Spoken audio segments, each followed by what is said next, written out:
Muito bem. E daí Paulo, aqui no versículo 16, ele continua, né? Ele fala, né? Os mortos em Cristo ressuscitarão primeiro. Então aqui ele deixa claro. Ele fala da ressurreição e ele fala de que os mortos ressuscitarão primeiro. Depois, os vivos, né? Depois tem que acontecer alguma coisa com os vivos, né? Logo veremos. Mas é interessante que ele fala aqui, né? Ele fala, assim, uma ordem de coisas que acontecerá, de certa forma, né? Ele fala de uma palavra de ordem. Ele fala da voz do arcanjo. Ele fala da trombeta de Deus que soará. E daí, então, descerá dos céus Jesus Cristo, né? Então, a gente vê aqui que até os anjos participam desse evento. Até os anjos de Deus, né?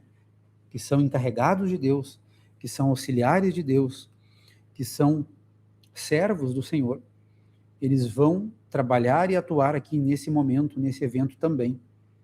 Eles vão participar desse grande evento, esperado pelo mundo inteiro, né? Por todas as épocas, anunciado por Deus, esperado por Deus, esse evento na história e no mundo nosso, né? Nosso mundo aí. Mundo de Deus, né?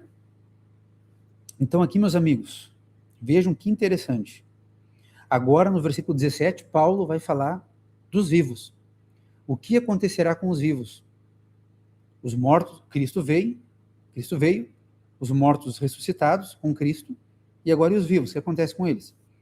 Depois, nós, os vivos, os que ficarmos, seremos arrebatados, juntamente com eles, entre nuvens, para o encontro com o Senhor nos ares. E assim estaremos para sempre com o Senhor. Então, olha que bonito isso.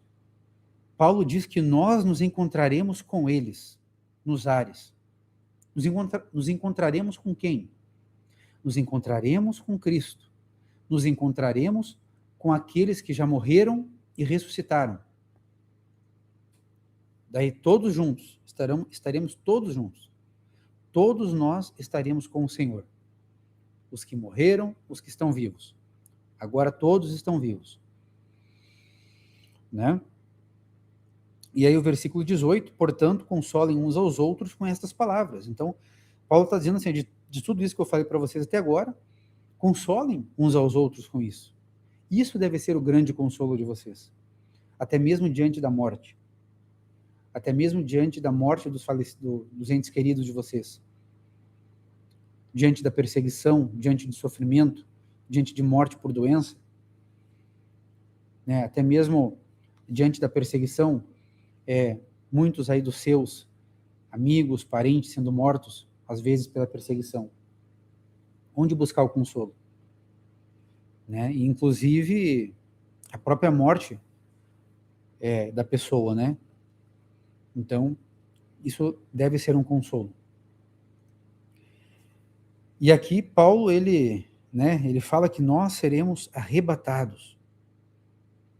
O famoso arrebatamento, né? E é interessante que a palavra no grego para arrebatamento aqui, ela significa assim, que será uma coisa de surpresa, será uma coisa repentina, uma coisa rápida, como um relâmpago, uma coisa instantânea. Esse é o sentido. O texto aqui, da palavra, não significa necessariamente que tem que ser algo secreto, que tem que ser algo, assim, digamos assim, meio que escondido, né? Como se alguns fossem levados e outros não. Não é esse o sentido aqui do texto. Né? O sentido não é esse. Pelo contrário, aqui o sentido é de que vai ser algo realmente público e algo que, né, como diz em outro texto da Escritura, todo olho o verá. Né? E esse é o sentido aqui da palavra no grego lá, né? Mas vamos lá. O texto continua. Agora no capítulo 5. Irmãos, no que se refere aos tempos e às épocas, não há necessidade de que eu lhes escreva, porque vocês sabem perfeitamente que o dia do Senhor vem como ladrão à noite. Quando andarem dizendo paz e segurança, eis que lhes sobrevirá repentina destruição. Como vêm as dores de parto à mulher que está para dar à luz, e de modo nenhum escaparão. Então, meus amigos, aqui nós temos Paulo dizendo, né, que esse dia ele chegará como ladrão. Vejam que todos eles trazem essa imagem para nós. Cristo já tinha falado isso, o apóstolo Paulo fala isso, o apóstolo Pedro fala isso, né, de que o dia do Senhor ele vai vir como um ladrão, ou seja, ele vem de surpresa, ele vem de uma maneira repentina.